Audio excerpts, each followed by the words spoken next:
Avertissement, le milieu chaufferie est réservé aux professionnels formés car le milieu est potentiellement dangereux.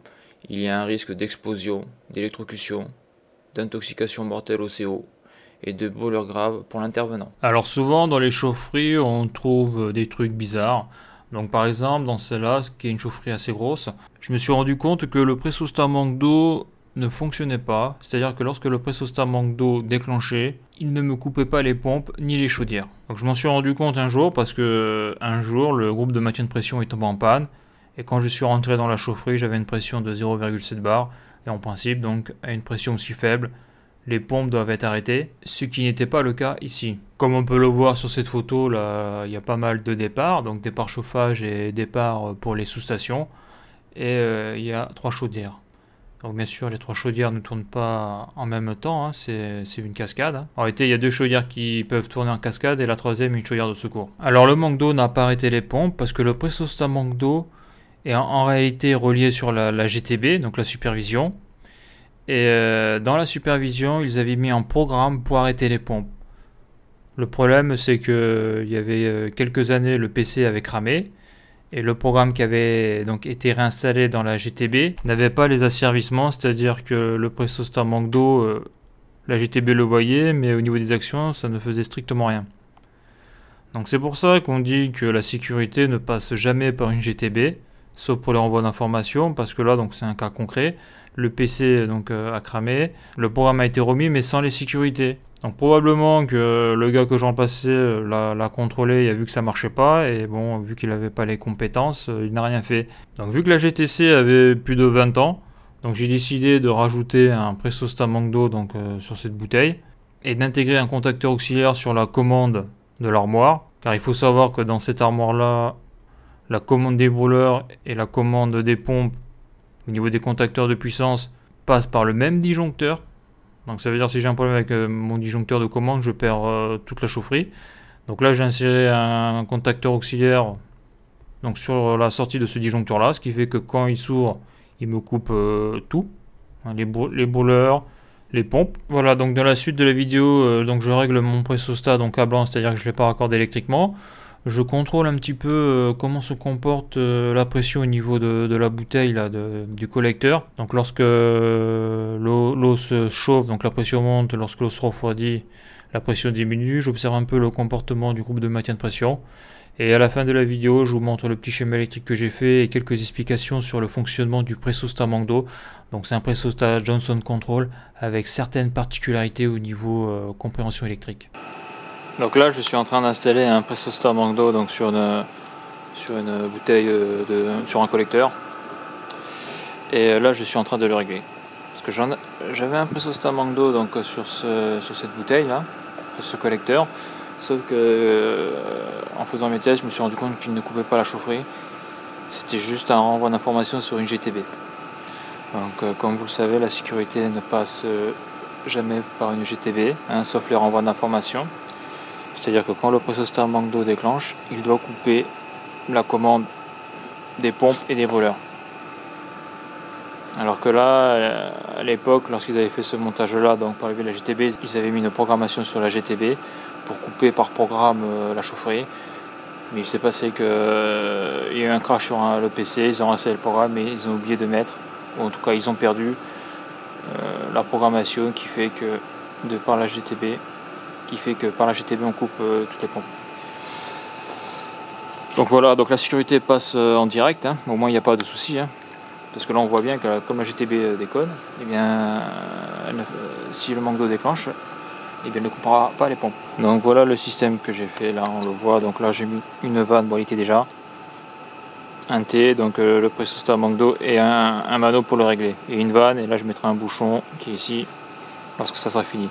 Alors pourquoi je fais ça? Parce que là donc je suis une chaufferie, j'ai une chaufferie là, et donc dans cette chaufferie là il y a aussi des sous-stations, donc ça me fait chier de couper la chaufferie, de dépressuriser le réseau, etc.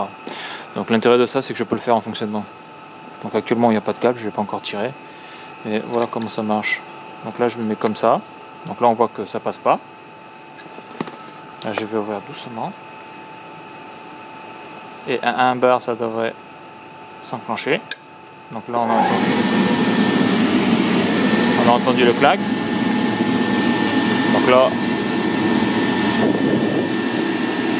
Donc là on voit que j'ai zéro.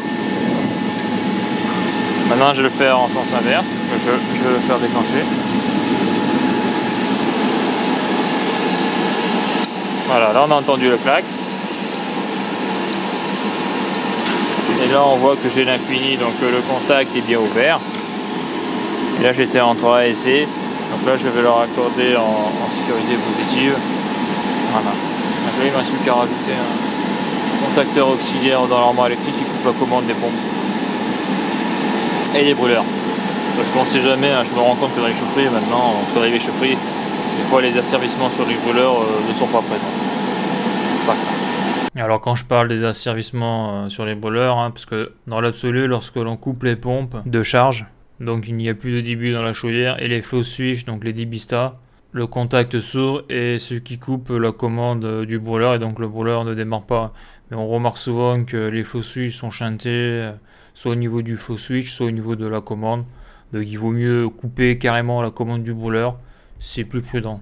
Un peu comme ce que fait les aquastats de sécurité, les aquastats de surchauffe sur les chaudières. Au moins là on est sûr que le brûleur s'arrête. Donc là la pression est de 2 bars, le brûleur vient de s'arrêter sur le primaire, on est à 78 degrés. Donc là c'est un pressostat manque d'eau que j'ai mis là, je ne l'ai pas encore accordé. Voilà, parce que ici, donc, ce qui maintient la pression dans le réseau, c'est pas un vase d'expansion, c'est un groupe de maintien de pression hein, qu'on appelle GMP. D'ailleurs, ici, on peut voir son pressostat. Bon, ça sert à rien. Hein.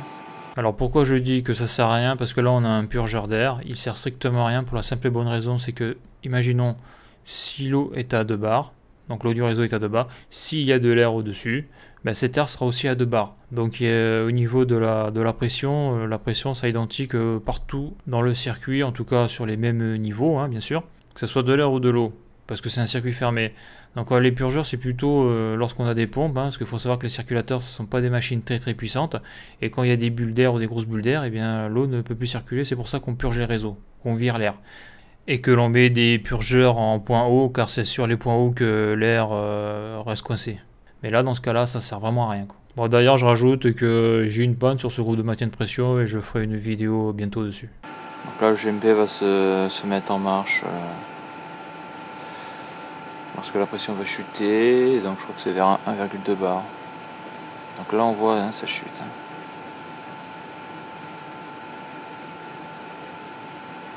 Donc ça chute parce que l'eau se refroidit. L'eau du primaire se refroidit.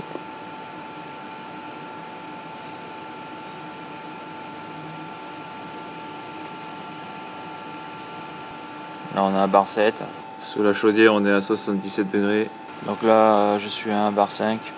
Pour une température de 74 degrés sur le primaire, quoi, sur le départ de la chaudière. Donc là on arrive à 1 bar 3. Pour une température de 72 degrés. Donc là la chaudière va bientôt se remettre en marche vers 70, 69.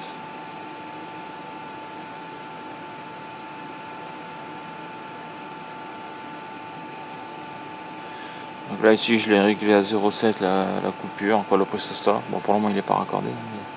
La coupure sera réglée à 0,7 bar. Là on l'a entendu là 1,3 bar. À 1,3 bar. C'est mis en marche. Il a coupé à 1,5 bar.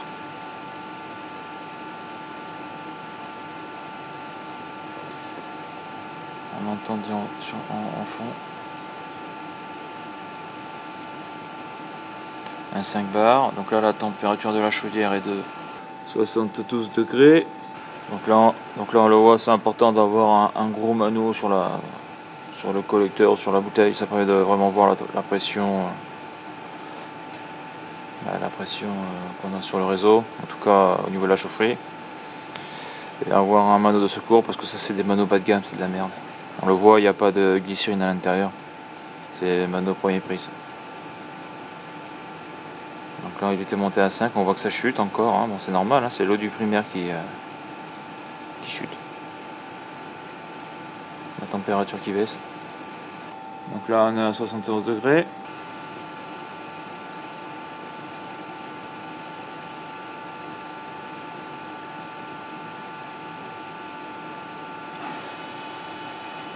Et si on remet en marche aux alentours de 1 bar 3, hein.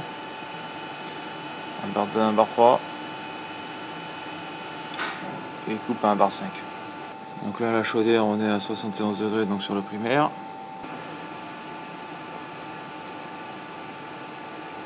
Donc là il a remis de la flotte 2 fois là, le groupe de maintien de pression. Voilà, le brûleur s'est mis en marche. Et pour un primaire à 70 degrés. Voilà, donc là actuellement on est sur 1 bar 4. Donc le temps qu'il monte vers les 77 degrés, donc quelques minutes, on va être aux alentours de 1 bar 9.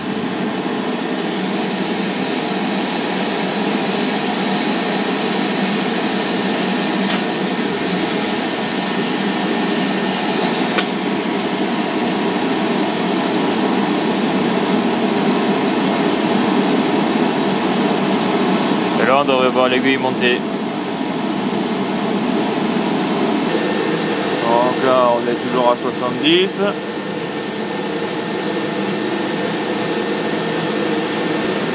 Voilà, on est à 71, donc là ça y est, ça va monter de degré en degré. Et donc là on va voir que la pression va monter.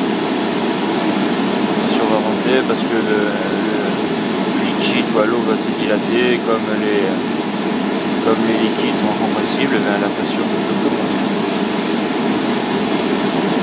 Sachant qu'au-delà d'une certaine pression, au niveau du GMP, on a une vanne qui s'ouvre automatiquement pour faire chuter un peu la pression. Je crois qu'elle est réglée à 1,9 bar. On voit ça monte. Voilà, donc là je suis à un bar 5. Je suis à 72 degrés. Donc là, à 77 degrés, il va bientôt s'arrêter. Et là, on est à 1 bar 9. Donc là, il vient de s'arrêter à 78 degrés. Donc là, ça fait une pression de 1,9 bar. Donc ici, c'est le groupe de maintien de pression. Et lorsque l'on dépasse une certaine pression, cette vanne-là s'ouvre. Et donc l'eau du primaire revient dans ces ballons tampons pour être injecté par la pompe lorsque la pression chute. Donc là on voit que le tuyau est très chaud, donc ça a dû rentrer un petit peu à l'intérieur. Donc on voit là ce petit manot pourri là, il n'est pas adapté pour le réglage de la vanne qu'il y a ici là. La vanne que l'on appelle la vanne déverseuse.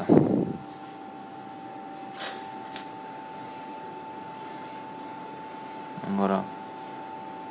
Donc juste pour rappel, hein, le GMP c'est quoi? C'est ici on a une électrovanne. D'accord, donc ici on a un compteur d'eau.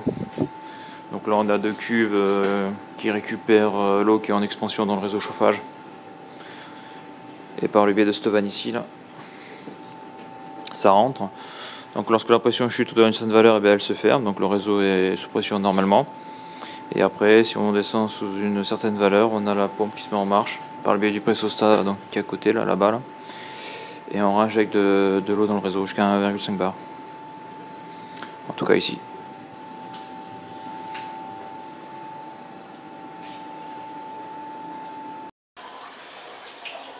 Donc là, on entend l'eau qui vient donc du primaire de la chaufferie, le tuyau est très chaud, qui rentre par le biais de la vanne déverseuse dans le groupe de maintien de pression. Donc là on l'entend parce que je viens de couper la chaufferie là.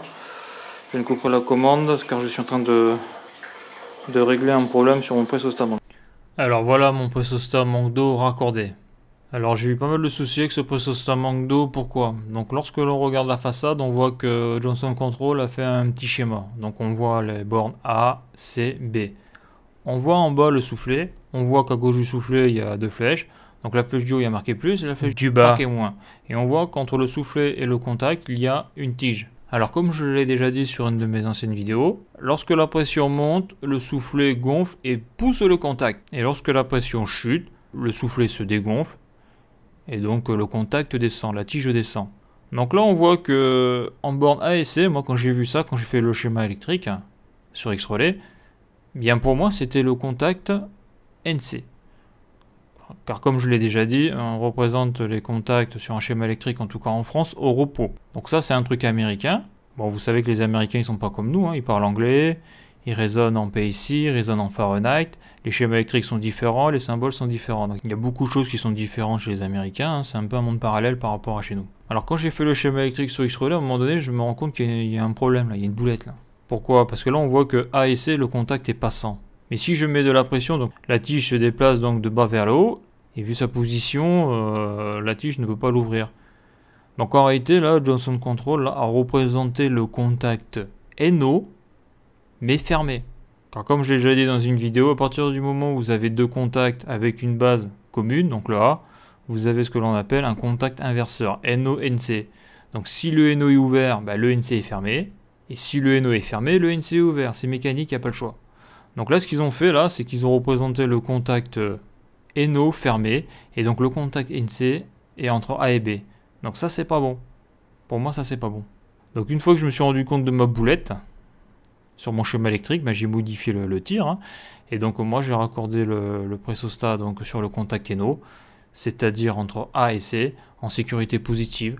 Quand la pression est bonne, le contact A et C est passant, donc mon contacteur auxiliaire est passant, donc est fermé, et ce qui autorise donc l'alimentation électrique de la commande.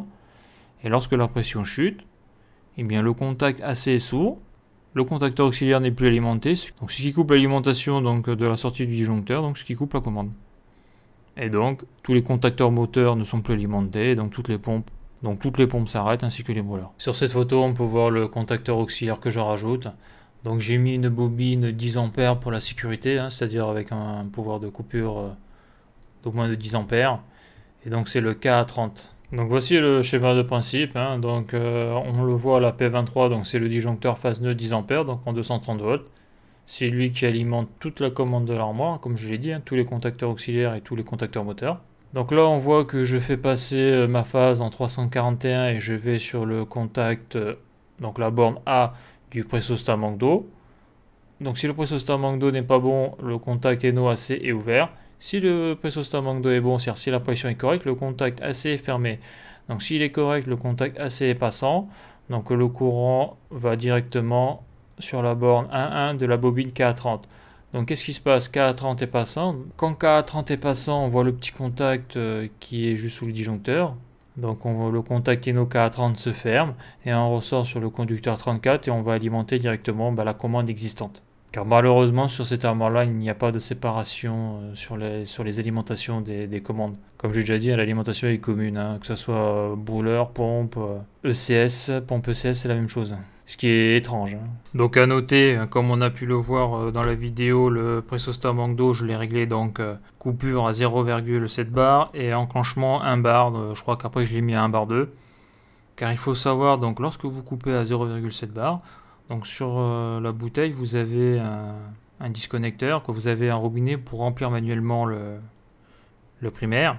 Et donc à un moment donné, si vous le réglez à 1 bar, le pressostat manque d'eau va redevenir passant, va renvoyer l'alimentation et les pompes vont se mettre en marche. Donc il faut savoir que lorsqu'on a des grosses pompes, lorsqu'elles se mettent en marche, même si on est à 1 bar, on peut avoir à la mise en service de la pompe une grosse chute de pression. Ce qui aura pour conséquence de redescendre sous les 0,7 bars et de couper la chaufferie. Donc ça, il faut y faire attention, ça, parce que moi, je me suis fait avoir. Hein. La pompe se met en marche, boum, chaufferie coupée. Donc c'est là où on voit que mon système est intéressant, donc au niveau de mon pressostat manque d'eau avec un mano qui est juste à côté et deux vannes donc pour faire les réglages. Sur ce petit diagramme, on peut voir donc le schéma que j'ai utilisé hein, au niveau du pressostat manque d'eau. Hein. Donc on voit bien qu'il y a marqué LP, donc c'est low pressure. En version automatique au niveau du reset. Donc on voit qu'entre A et C, donc on est sur on, et qu'entre A et B, on est sur off. Donc vous pouvez voir le petit diagramme. Alors voilà pour cette vidéo, et à bientôt pour une prochaine vidéo.